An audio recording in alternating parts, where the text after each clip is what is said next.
Last time we added a switch to control an LED, but if you want to power more, like displays or sensors, this tiny switch won't be enough. So today we'll give the switch some backup. First with the transistor and then with MOSFET. Small switches like this one are rated for about 20, maybe 50 milliamps. Push them too hard and they wear out or fail. But we don't need the switch to carry all the current. It can just send a signal to something stronger. This is BC337, a common NPN transistor. Think of it like a cashier. You give it a small base current and it let a much larger current through the collector to the emitter. But here is a trap. Not every BC337 you buy has the same pinout in the datasheet. Some brands flip the pins.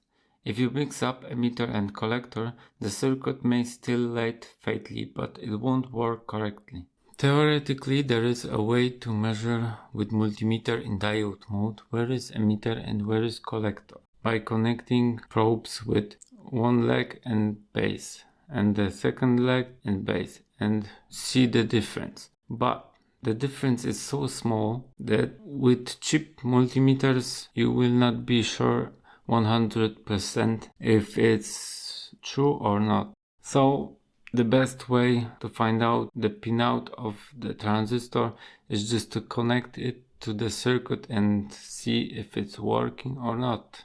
And this is actually one reason I'm re-uploading this video again, to fix mistake I made.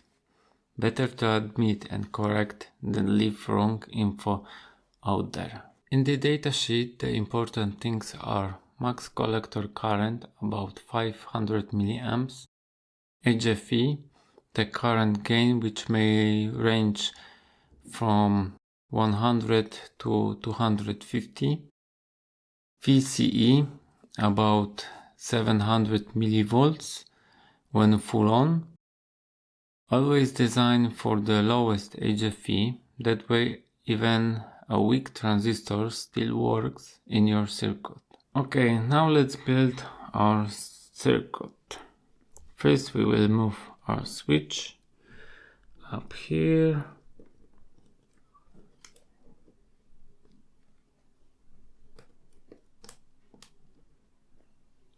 Like this. Now we will place our 470 resistor here in the middle. So we are connecting left side with right side. Now let's place our transistor. Middle leg is base and it's connected with resistor. Other two legs are in the separate rows. Now let's move our resistor. Let's place it here. So it is connecting our LED with power line. Now let's connect our collector with LED like this. Okay, and we have to move our ground here to this row on the top, and we have to connect our emitter, the upper leg, to the ground like this. Now it should work. Yes, it's working. It looks like everything's work just fine, but when I turn on, everything is okay. When I turn off, it looks okay, but when I touch base from the transistor. You can see LED is glowing a little bit. It's because when switch is turned off, the base from transistor is floating. It's not connected to anything and it works like antenna. When I touch it with my finger, it can pick up noise from my finger, and the noise is enough to open slightly transistor and make LED glow. To prevent this to happen, we have to place pull down resistor. We will connect our base from transistor to the ground.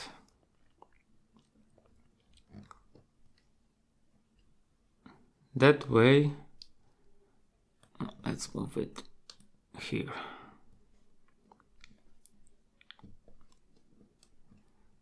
That way, resistor is setting the base from the transistor low. So when I touch the base, nothing happened.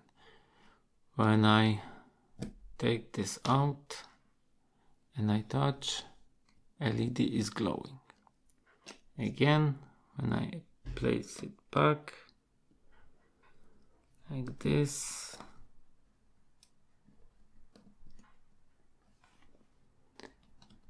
everything is okay.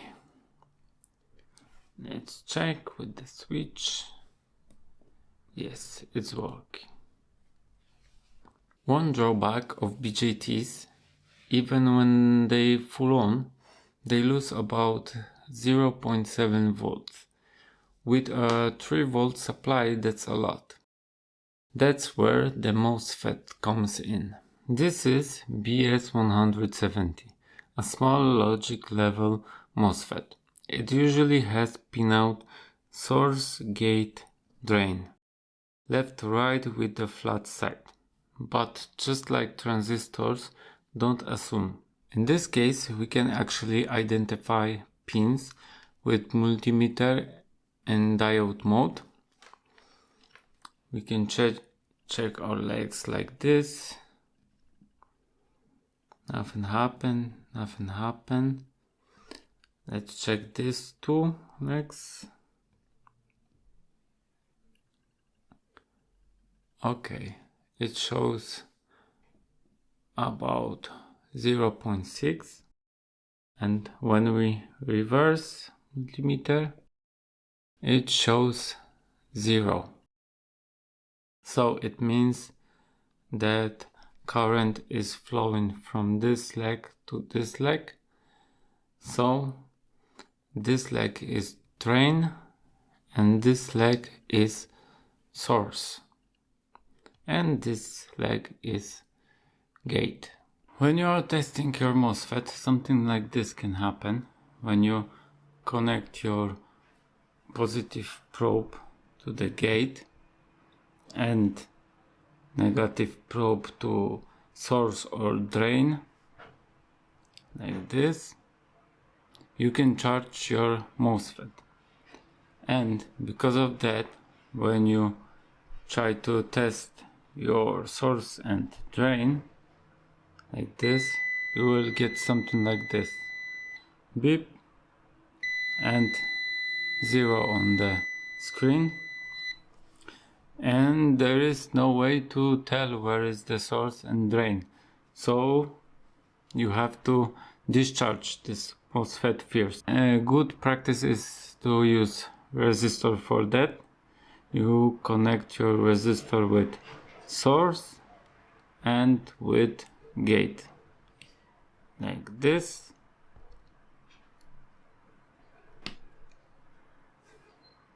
And this should discharge this MOSFET. And now when you test your source and drain, it's working. Now you can tell which one is which. A MOSFET doesn't need gate current, just voltage, and when on, its resistance is tiny. At 3 volt, not every MOSFET is ideal, but logic level types like BS170 still works for small loads.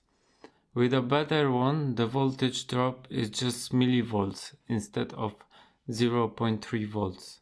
So now, when we know everything, we can replace our transistor with MOSFET. In my case, MOSFET will be placed exactly the same way, the same direction like transistor, like this, but in your case may be different. So if it's not working, try to reverse your MOSFET and it should be fine. Yes, it's working.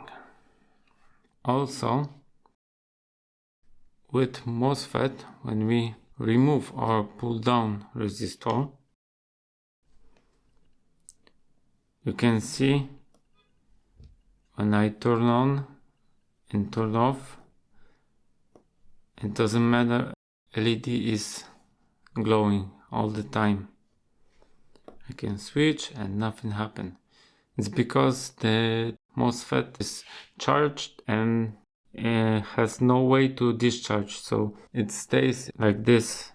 Now when we place our pull down resistor back like this, you can see immediately discharge, and now it's working correctly. So if your switch is too weak, a transistor can help, but at low voltage like 3 volts, the logic level MOSFET is usually the better choice. In the next video, we will add a capacitor to make an LED slowly fade out when power is cut.